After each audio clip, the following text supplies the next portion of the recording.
ladies and gentlemen, presenting the Filipino Flash, Nonito Donaire.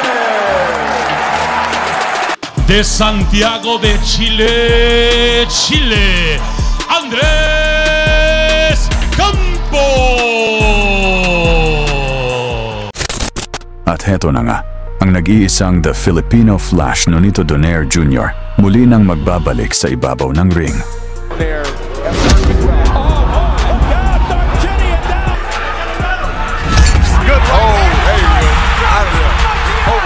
To be able to evade, and that's a backward down goes Young on a thunderous left hook. Ang itinuturing na isa sa mga alamat ng Philippine boxing at ang pangalawa sa pinakamahusay na Pinoy na boksingero sa buong kasaysayan. Round 9. What a couple of punches! Tremendous uppercut and the left hook to put him down. Nakilala itong si Nonito Donaire dahil sa kanyang pambihirang lakas at sa malakidlat na bilis ng kanyang left hook na marami nang pinatumbang mga kalaban sa ibabaw ng lona. What a run off the left hook! Down goes O'Bally! You're gonna have to lay off, I don't think so. There's a left hook, followed by a right. Down goes O'Bally again! Jab by Nonito Donaire. Working well. Oh my God! Darchinian down for the first time! Struggling to get to his feet in terrible shape. It's all over!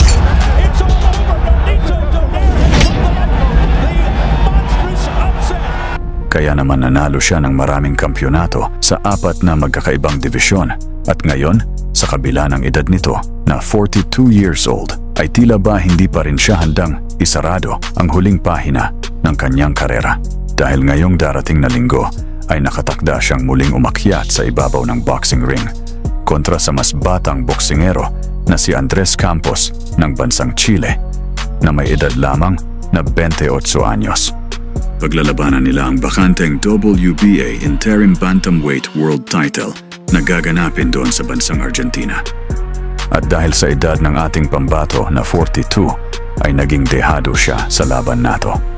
Gayunpaman ay hindi imposible na magagawa niya pa ring manalo dahil kung ating babalikan ang kasalukuyang trend ngayon dito sa mundo ng boxing ay marami sa mga bigating pangalan na mga liyamado sa laban ay nakalasap ng hindi inaasahang pagkatalo o na-upset ng mga mas dehadong boksingero.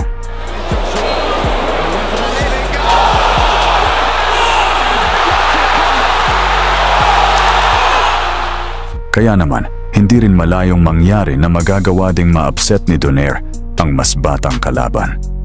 Pero kayo ba mga ma'am at mga sir, sino sa palagay nyo ang mananalo? Kaya naman narito at balikan muna natin ang mga laban ng dalawa upang himayin na rin natin kung ano nga ba ang kahihinatnan ng paparating nilang bakbakan. Pero bago yan, ay paki-like at paki-subscribe na rin nitong ating YouTube channel mga sir. Maraming salamat. Dito mga sir, una nating balikan itong naging laban ni Nonito Donaire Jr. kontra dito kay Vic Darchinian sa unang laban nila para sa IBF at IBO Flyweight World Title.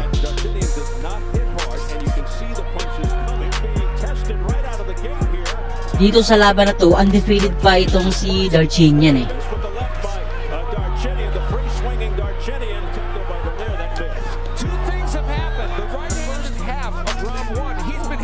Tapos yung huling laban ni Vic Darchinian yung kapatid ni Donaire, yung kuya niya, na tinapos niya rin sa pamamagitan ng knockout. Kaya naman sa laban na to, gustong bumawi ni Nonito Donaire.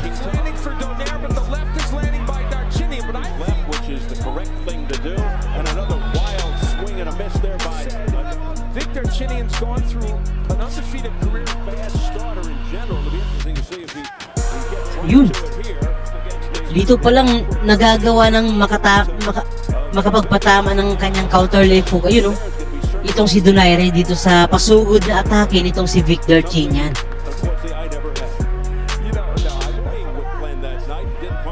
Ang tapang din ni Donaire, no? Kahit na alam niyang knockout artist yung kalaban niya, nakikipagsabayan siya, men.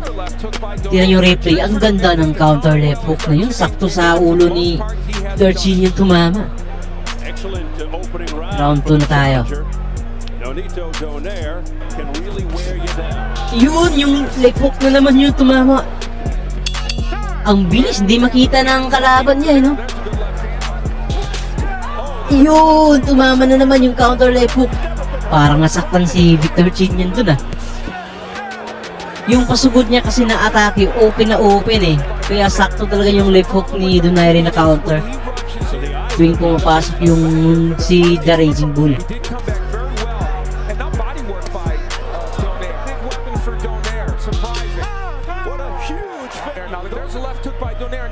Ganda ng replay. Tignan natin yung replay, mga sir. Yun, yung counter talaga na kaliwa. Sakto sa pang ni Darchin yan eh. Okay, round 4 na tayo. Yun, nakatama din si Darchin yan dun ng sulit. Mantili naman si Donaire sa bodega. Yun. Yun, kalawa. Yung kaliwa na naman, no? Yun talaga pumapatay kay Darchin yan dito sa laban na to, eh, no? Lagi siyang nahuhuli ng counter.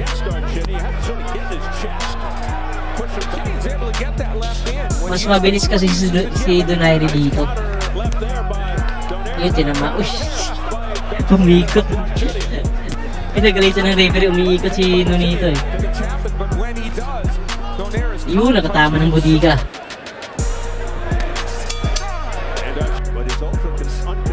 Alright, round 5 na tayo, mga sir.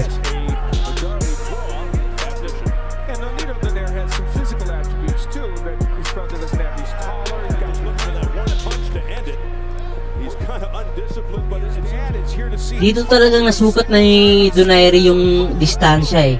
Kaya malakas na din yung loob niya na sumugo dito kay Darchin yan. Alam niya na yung kahinaan, eh. Yun! Malakas na patama sa katawan. Mula round 1 hanggang sa round 5 dito, yung style ni Darchin yan, ganun pa rin, eh. Sugod pa rin ang sugod. Hindi siya nag-a-adjust, eh. Kaya tignan nyo. Yun! Sa pull sa counter left hook. Sulit. Bam! Wala. Drogi. Sobrang drogi niya, man. Tinigil ang laban. Ito yung kauna-unahang championship ni Nonito Donaire. Dito naman, balikan natin yung isa sa naging laban. World title. Ito ata yung kauna-unahang world title fight nitong si Andres Campos. Kontra dito kay Joselito Velasquez. Okay, round 1.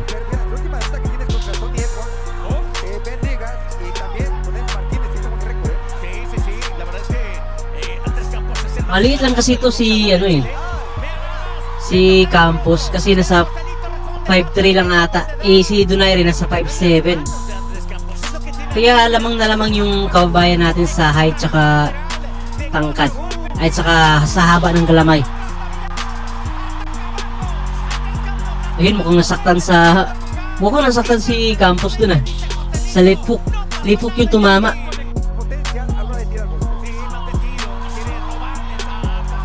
Tinatamaan siya ng counter left hook, men, yung si Campos. Paano kaya kung yung left hook ni Donaire makatama dito?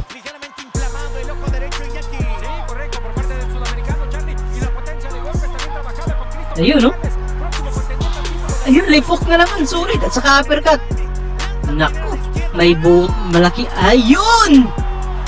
Bagsak. Ano yung nakatumba? Counter left hook. Naku. Paano kaya kung si Donaire makatama dito, men? Mukhang maaga matatapos yung laban. Naku, yan. Hilo si Campos dito. Mukhang tatapusin ng ni Velasquez. Ayun, no? Ala, grabe, men. Rapido. Gusto niyang tapusin na yung laban.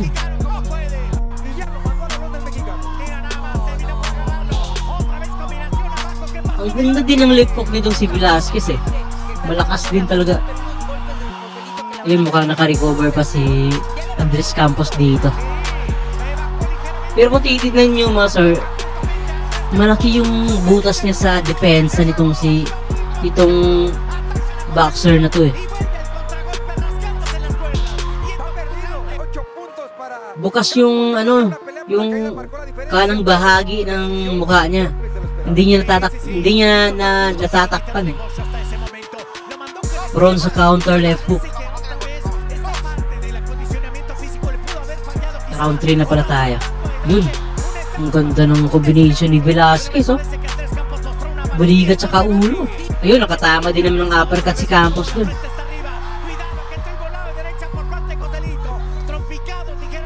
Ito yung huwag niyang gagawin kay Donaire, yung nakikipagtututo siya, tapos pasulong yung ulo niya eh. Open na open sa counter left hook. Ayun, oh. Bukas na, ayun, tinamaan na naman.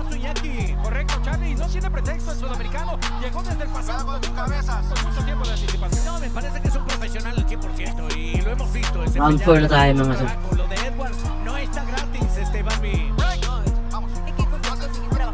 Pero matapang din yung si Campos. Kahit na nasaktan na, nakikipagsabayan pa rin dito.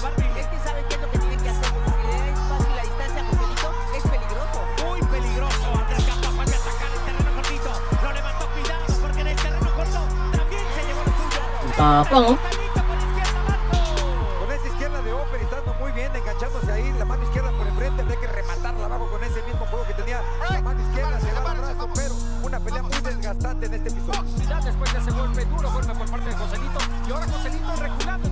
Tignan nyo, siya pa rin yung sumusugod na pag-atake sa kalaban eh.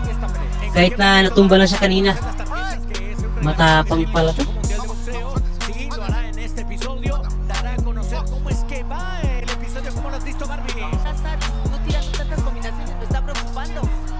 Ayun, nakukorner na niya si Velasquez dito. Aba, mukhang nasasaktan si Velasquez ah. Inaatake niya ng budigaw. Laka.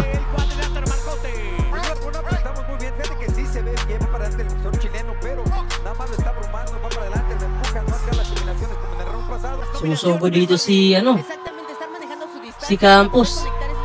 Pinukorner niya si Velasquez. Ayan, napayakap pa.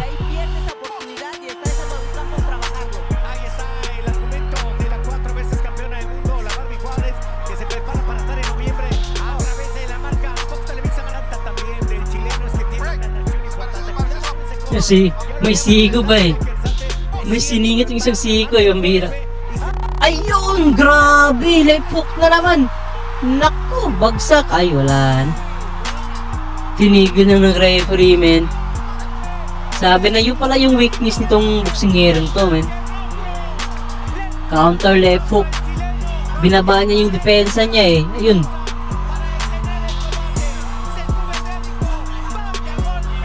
Yari to kay Donaire kapag nagkumpiyansa to kay Donaire, nakikipagsabayan, lalo na sa unang round ako, yari ito, men.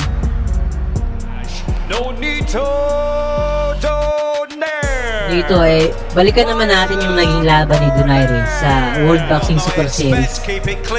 Yung sa semifinals ata to eh, kontra dito sa undefeated na si Ryan Burnett.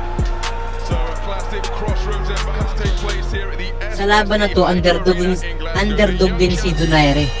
Kasi yung kalaban niya dito, wala pang talo.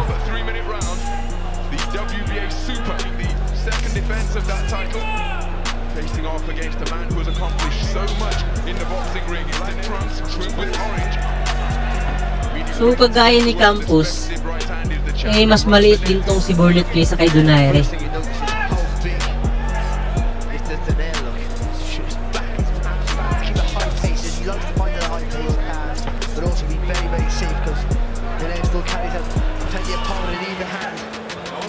Matapang din, oh. Siya pa yung unang sumusugod kay Donaire, oh.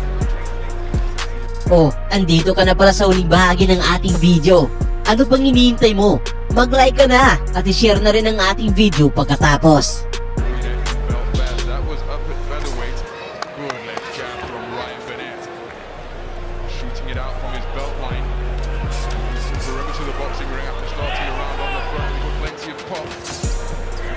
The key question is, Barry, how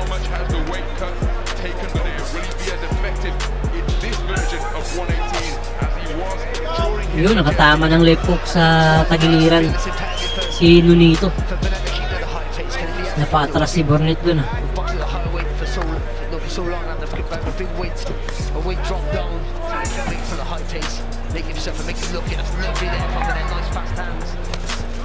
Mabilis din yung kalaban, no? Volume din yung ano, yung binabato niyang mga combination. Mahal din umiiwas, oh. Sa laban talaga na to, nahirapan si Donaire eh. Mas bata kasi yung kalaban niya. Tingnan nyo. Ayun, nakikipagsabayan, oh.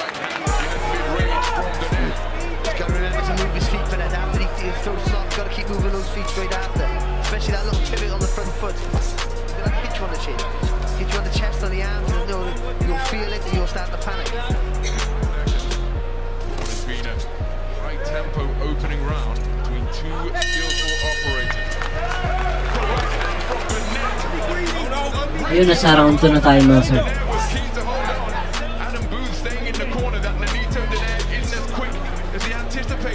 Yung estilo dito ni Donaire, parang pre-preserve niya yung stamina niya, kaya limitado lang yung galawan niya eh.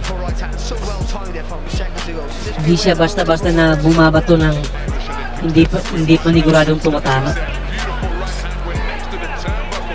Dapat accurate. Tingnan nyo, na-corner yung kalaban, no? Ayun na. Pinapaulanan na ni Donaire ng suntok. Ayun, nakaganto din naman yung si Burnett ng combination. Hey.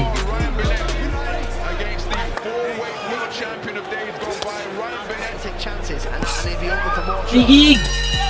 Ayun, na-corner, no? Save by the bell.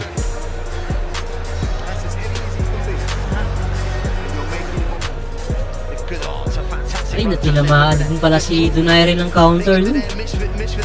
Magaling din talaga tong kalaban niya eh, parang Olympian.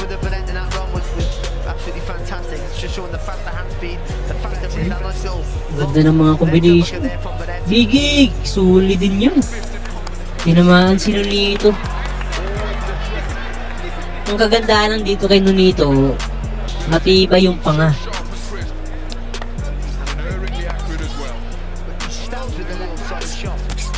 Ayan, naku-corner na naman si Burnett dito.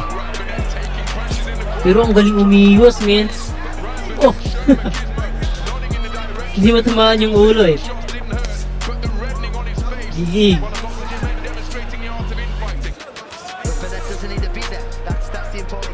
Ang hirap tamaan ng ulo ng boksingero to. Ang hirap ng target. Kaya siguro budigan na lang yung inaatake ni Donaire dito. Yung katawan ng kalaban. Ayun, nakatama ng counter left hook sa ulo.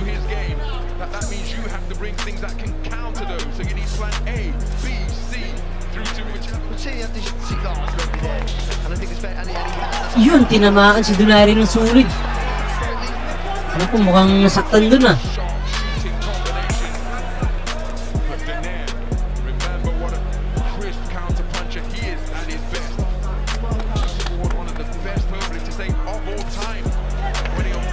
Yun! Nakita nyo yun, yung counter left hook sa katawan, tagiliran. Mukhang ininda ni Ryan Burnett yun, tinan nyo. Napasandal siya sa lubid eh. Sulit kasi yun, men. Gigi! Nasaktan na siya eh. Pero nagpa-corner na lang. Yun o. Yun yung sulit na tumama sa kay Nonito. Pero yung counter talaga na ano, yung left hook yung na gano'n, nakapag-damage dito kay Ryan Burnett.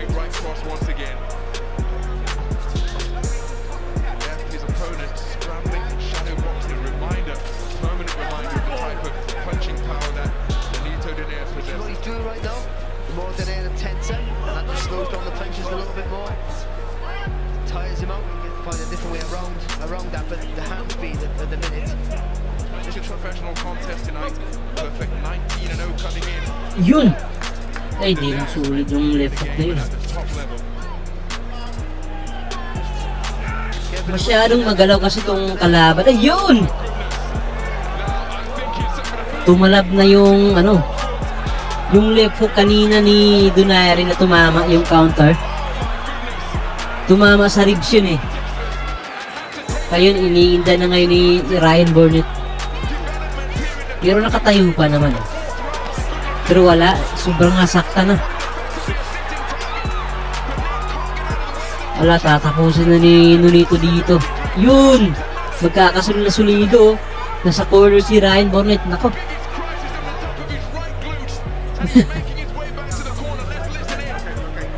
Mahawak sa tagiliran niya eh. Masakit daw. Ayun. Ayun sabi. Pagkabitaw niya na yung counter niya, ayun, doon na sumakit yung tagiliran eh. Tapos, ang laban, panalo si Nonito Donaire. So yun lamang ang video natin sa araw na to. Mag-iwan lamang ng inyong komento at huwag mo sana kalimutang mag-like at mag-subscribe. At i-share na rin ang ating video. At muli, daghang salamat.